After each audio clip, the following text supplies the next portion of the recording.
Hey guys, welcome back to my channel. In today's video, I'm going to show you how to remove reminder from Messenger. First, open the Messenger app on your phone. Next, go to the chat where the reminder was created. Scroll through the conversation until you find the reminder message.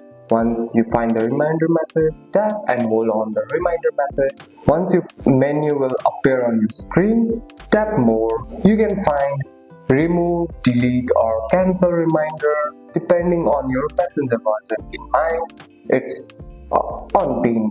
If you see the more than one option, choose remove for you.